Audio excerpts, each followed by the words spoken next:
Quarantine ಸೆಲ್ನಲ್ಲಿ ದರ್ಶನ್ಗೆ ಸಂಕಟವೋ ಸಂಕಟ ಎದುರಾಗ್ತಾ ಇದೆ. ಬೇರೆ ಬ್ಯಾರಕ್ಗೆ ಶಿಫ್ಟ್ ಮಾಡಿ ಅಂತ ನಟ ದರ್ಶನ್ ಅವರು ಅಳಲು ತೋಡ್ಕೊಳ್ತಾ ಇದ್ದಾರೆ.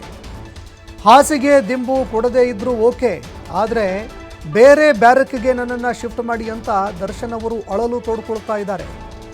ಕ್ವಾರಂಟೈನ್ ಜೈಲಿನಲ್ಲಿ ಇರೋದಕ್ಕಾಗದೆ ನಟ ದರ್ಶನ್ ಅವರು ಒದ್ದಾಡ್ತಾ ಇದ್ದಾರೆ. ಹೀಗಾಗಿ ಮಾನವ ಹಕ್ಕುಗಳ ಮೊರೆ ಹೋಗೋದಕ್ಕೆ ನಟ ದರ್ಶನ್ ಅವರು ನಿರ್ಧಾರ ಮಾಡಿದ್ದಾರೆ. ಸದ್ಯ ಜೈಲಾಧಿಕಾರಿಗಳ ವಿರುದ್ಧವೂ ನಟ ದರ್ಶನ್ ಅವರು ಅಸಮಾಧಾನ ಹೊರಹಾಕಿದ್ದಾರೆ. ನಿಯಮ ಅಂತ ಜೈಲಾಧಿಕಾರಿಗಳು ಹೇಳ್ತಾ ಇದ್ದಾರೆ. ಹೀಗಾಗಿ ಜೈಲಾಧಿಕಾರಿಗಳ ವಿರುದ್ಧ ಬೇಸರ ಹೊರಹಾಕಿದ್ದಾರೆ. ಎತ್ತ ಅಮಾನವೀಯವಾಗಿ ನಡೆಸಿಕೊಳ್ಳಲಾಗ್ತಾ ಇದೆ ಅನ್ನುವಂತಹ ಒಂದು ಆರೋಪ ಕೂಡ ಮಾಡಿದ್ದಾರೆ. ಮಾನವ ಹಕ್ಕುಗಳ ಉಲ್ಲಂಘನೆ ಅಂತ ಆಯೋಗದ ಮೊರೆ ಹೋಗಿದ್ದಾರೆ. ಹೈಕೋರ್ಟ್, ಸುಪ್ರೀಂ ಕೋರ್ಟ್ ಮೊರೆ ಹೋಗೋದಕ್ಕೆ ಅವರು ನಿರ್ಧಾರ ಮಾಡಿದ್ದಾರೆ. ಈ ಬಗ್ಗೆ ವಕೀಲ ಸುನಿಲ್ ಜೊತೆಯಲ್ಲೂ ಕೂಡ ನಟ ದರ್ಶನ್ ಅವರು ಚರ್ಚೆ ಮಾಡ್ತಾ ಇದ್ದಾರೆ. ಅಕ್ಟೋಬರ್ 9ರ ಕೋರ್ಟ್ ಆದೇಶದ ನಂತರ ದರ್ಶನ್ ಅವರು ಮುಂದಿನ ಹೆಜ್ಜೆ ಕೈಗೊಳ್ಳಲಿದ್ದಾರೆ ಅನ್ನೋ ಮಾಹಿತಿಗಳು ಲಭ್ಯವಾಗ್ತಾ ಇದೆ. ಅಂದರೆ ಮುಂದೆ ಏನು ನಿರ್ಧಾರ ಮಾಡಬೇಕು ಅನ್ನುವಂಥದ್ದನ್ನು ಅವರು ಡಿಸೈಡ್ ಮಾಡಲಿದ್ದಾರೆ.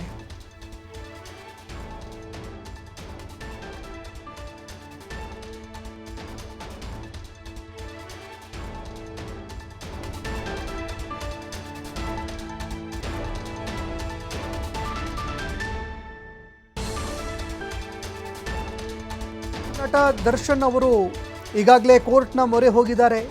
ನ್ಯಾಯಾಲಯದಲ್ಲಿ ನಟ ದರ್ಶನ್ ಅವರು ಹೇಳಿರುವಂಥದ್ದು, ನ್ಯಾಯಾಲಯ ಸೂಚನೆ ಕೊಟ್ಟರೂ ಕೂಡ ಅಧಿಕಾರಿಗಳು ಅಮಾನವೀಯವಾಗಿ ನಡೆಸ್ಕೊಳ್ತಾ ಇದ್ದಾರೆ.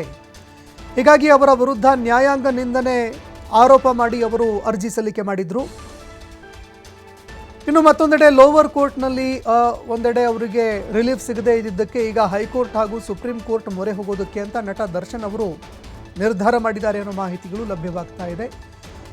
ಇದರ ಜೊತೆಗೆ ಈ ಒಂದು ವಿಚಾರಕ್ಕೆ ಸಂಬಂಧಪಟ್ಟಂತೆ ತಮ್ಮ ವಕೀಲ ಸುನಿಲ್ ಅವರ ಜೊತೆಯಲ್ಲಿ ಚರ್ಚೆ ಕೂಡ ಮಾಡಿದ್ದಾರೆ ಅನ್ನೋ ಮಾಹಿತಿ ಲಭ್ಯವಾಗ್ತಾ ಇದೆ. ಅಕ್ಟೋಬರ್ 9ರ ಕೋರ್ಟ್ ಆದೇಶದ ನಂತರ ನಟ ದರ್ಶನ್ ಅವರು ತಮ್ಮ ಮುಂದಿನ ನಿರ್ಧಾರ ಕೈಗೊಳ್ಳುತ್ತಾರೆ ಅನ್ನೋ ಮಾಹಿತಿಗಳು ಲಭ್ಯವಾಗ್ತಾ ಇದೆ.